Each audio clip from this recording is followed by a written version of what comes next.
அதாவது நீங்கள் வந்து உங்கள் வீடு பெருசாக இருந்துச்சுன்னா உங்களுக்கு ஒல்லியாக இருக்கணுங்கிற ஆசையே வராது. ஒல்லியாக இருக்கணுங்கிற ஆசையே வராது.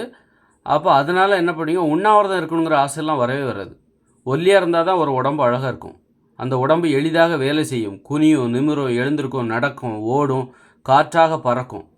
உங்கள் உடம்பே ஈஸியாக, உங்கள் உடம்பு நல்ல வேலை செய்யும். அப்போ தான் வந்து அதாவது நடக்கிறது, ஓடுறது, உட்கார்றது, எழுந்திருக்கிறது ஈஸியாக இருக்கணும்னா நீங்கள் உங்களோட உடம்பு ஒல்லியாக இருக்கணும்.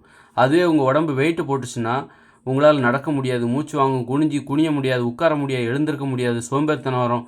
அப்போ உங்கள் வேலை செய்கிறதுக்கு ஒரு ஆள் உங்களுக்கு தேவை. அப்போ தான் உங்கள் வேலை செய்கிறதுக்கு ஒரு வேலையாட்களை நியமிப்பீர்கள். இதுதான் ஆடம்பரங்கிறது. உங்கள் வேலை செய்கிறதுக்கு ஒரு வேலையாட்களை நியமிப்பீங்க, ஆடம்பரங்கிறது.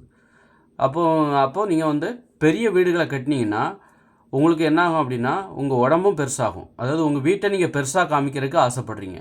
அதுபோல் உங்கள் உடம்பையே நீங்கள் பெருசாக காமிக்கிறதுக்கு ஆசைப்படுறீங்க. உங்களுக்கு ஒல்லியாகணுங்கிற ஆசையே, நீங்கள் வீடு சிறியதாக இருந்தால் ஒல்லியாகணுங்கிற ஆசையே வராது. பெருசாக இருக்கணுங்கிற ஆசை தான் வரும். உங்கள் வீடு பெருசாக இருக்கிற மாதிரி உங்கள் உடம்பும் பெருசாக இருக்கணும், அப்படி தான் ஆசை வரும். அதுபோல் பட்டினி கிடக்கணுங்கிற ஆசை பெரிய வீட்டில் இருக்கிறவங்களுக்கு வராது. எளிமையான வீட்டில் இருப்பாங்க தெரியுமா, சின்ன அளவு ஒரு 10 அடிக்கு 10 அடியில் ஒரு ரூமு, அப்புறம் ஒரு கழிவறை, ஒரு குளியலறை, சமையலறை, இவ்வளோ தான் ஒரு வசிப்பிடம்.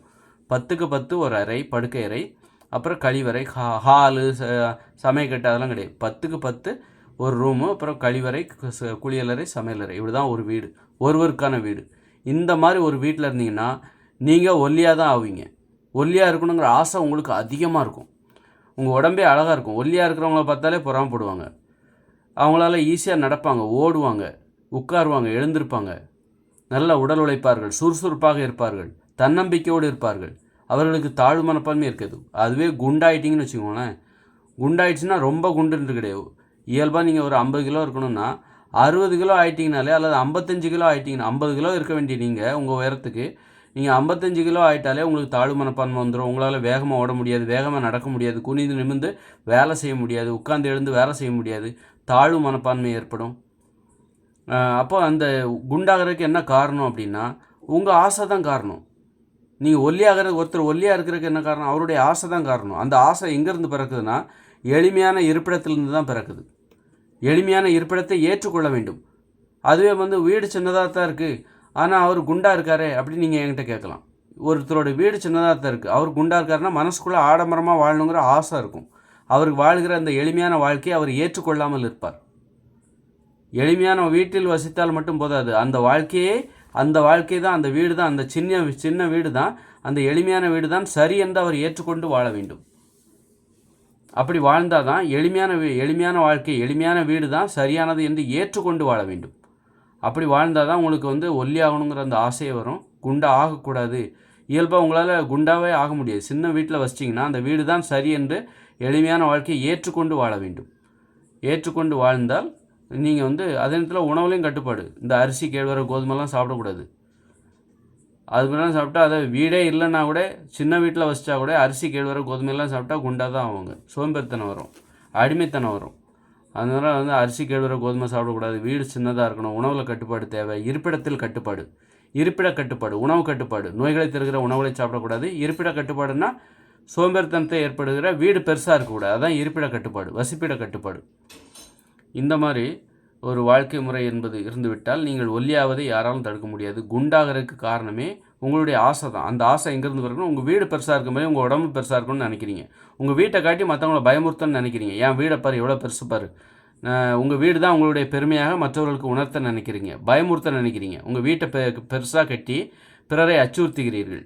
என்கிட்ட எவ்வளோ பணம் இருக்குது பற்றியா, என்கிட்ட எவ்வளோ அதிகாரம் இருக்குது பற்றியா, என்கிட்ட எவ்வளோ அடிமைகள் இருக்கிறார்கள், நான் சொன்னால் செய்வதற்கு எத்தனை பேர் இருக்கிறார்கள் பாரு அப்படின்னு நீங்கள் பிறரை அச்சுறுத்த நினைக்கிற ஒரு மனப்பான்மையின் வெளிப்பாடு தான் பெரிய வீடை கட்டுறது. அப்புறம் உங்கள் உடம்பை பெருசாக்குக்கிறீங்க, குண்டாக்குறீங்க, குண்டாக காட்டி பிறரை அச்சுறுத்துகிறீர்கள். பெரிய வீடை கட்டி எப்படி அச்சுறுத்துறீங்களோ அதுபோல் அந்த வீட்டில் வசிப்பவர்கள் குண்டாகத்தான் இருப்பாங்க. அந்த வீட்டில் உள்ளவங்க நிறைய நல்ல மாமிசம் சாப்பிடுவாங்க. மாமிசம் சாப்பிட்றது கூட பிறரை அச்சுறுத்துறது தான். பாரு, நான் வந்து மட்டன் சாப்பிட்றேன், பீஃப் சாப்பிட்றேன், என்கிட்ட வச்சுக்காத, நான் ஒன்று மாதிரி தயிர் சாதம் கிடையாது, அப்படி இப்படின்னா இல்லை. இது எல்லாம் உணவு எல்லாமே பிறரை அச்சுறுத்துறது தான். அதனால் உணவில் கட்டுப்பாடு இருக்கணும். மாமிசம்லாம் சாப்பிடக்கூடாது. வீடு சிறியதாக இருக்க வேண்டும். அப்போ நீங்கள் உங்கள் உடம்பு ஒல்லி ஆகிடும். அப்போ நீங்கள் எளிமையை ஏற்றுக்கொண்டு, எளிமையான உணவை ஏற்றுக்கொண்டு, எளிமையான இருப்பிடத்தை ஏற்றுக்கொண்டு அப்படி வாழும் பொழுது உங்கள் உடல் எளிமையாக இருப்பதை, ஒல்லியான உடல் என்பது எளிமையான உடல், அந்த எளிமையான உடல் உங்களுக்கு பரிசாக கிடைக்கும். எல்லாருமே உங்களை பார்த்து பொறாமப்படுவாங்க. உங்களுக்கு நோய்களே வராது. குண்டாயிட்டிங்கன்னா தாழ்வு மனப்பான்மை வரும், மூட்டு வலி வரும், வேகமாக ஓட முடியாது, உட்கார முடியாது, எழுந்துக்கும் சோம்பேறி ஆகிடுவீங்க. இப்படி பல பிரச்சனை. பெரிய வீடாக இருந்தால் தலைகள் இருந்தாலும் நீங்கள் ஒல்லியாகவே முடியாது. உங்கள் வீடு பெருசாக இருந்துச்சுன்னா இருப்பிடம் சிறிதாக இருந்தால் மட்டும்தான் இயல்பாகவே நீங்கள் ஒல்லியாக மாறுவீர்கள். உண்ணாவிரதம் இருக்க வேண்டும் என்கிற ஆசையே சின்ன வீட்டில் வச்சா தான் வரும். பெரிய வீட்டில் வச்சா உணவு கட்டுப்பாடு உங்களால் முடியாது, உண்ணாவிரதம் இருப்பது உங்களால் முடியாது. நோய்கள் சீக்கிரமாகவே செத்துருவீங்க. பெரிய வீட்டில் வசித்தால் உங்கள் வசிப்பிடம் பெரிதாக இருந்தால் நோய்கள் சீக்கிரமாக சாப்பிட்டே செத்துருவீங்க. பெரிய வீட்டில் வசிச்சுட்டு யாராவது காய்கறிகள் பழங்களை சாப்பிடுவாங்களா? பெரிய வீட்டில் வசிப்பவர்கள் நல்ல மாமிசம் சாப்பிடுவார்கள், பிரியாணி சாப்பிடுவார்கள், தோசை, பூரி, பொங்கல், தோசை என்று வடை, பாயாசம் என்று நிறைய சாப்பிடுவார்கள். அதுதான் பெரிய வீட்டிற்கு பொருத்தமான ஒரு உணவு முறை. சிறிய வீட்டில் வசிப்பவர்கள் மட்டும்தான் காய்கறிகள் பழங்களை சாப்பிடுவதற்கு பொருத்தமான ஒரு உணவு. இந்த மாதிரி இதை நம்ம சூழலை மாற்றாமல் நம்மளை மாற்ற முடியாது. நம்முடைய இயல்பு என்பது நம்மை சுற்றி இதெல்லாம் தீர்மானிக்குது. இப்போ ஒருத்தர் நான் ரொம்ப எளிமையானன்னு சொல்லிட்டு ஒரு மாளிகையில் இழந்தால் யாருமே நம்ப மாட்டாங்கல்ல. நான் எளிமையானன்னு சொல்லிட்டு என் வீடை பாரு எவ்வளோ பெரிய பங்களா அப்படின்னு சொன்னால் நான் எளிமையானவன்னு எப்படி நம்புவாங்க? அதனால் எளிமையானவர்னால் எல்லாத்தையும் பார்ப்பாங்க. ஆடையை பார்ப்பாங்க, உடையை பார்ப்பாங்க, வசிப்பிடம் பார்ப்பாங்க, இப்படி எல்லாத்தையுமே பார்ப்பாங்க. பார்த்துட்டு தான் இவர் எளிமையானவர் என்று நீங்கள் கூறினால் அதை மற்றவர்கள் ஒப்புக்கொள்வார்கள்.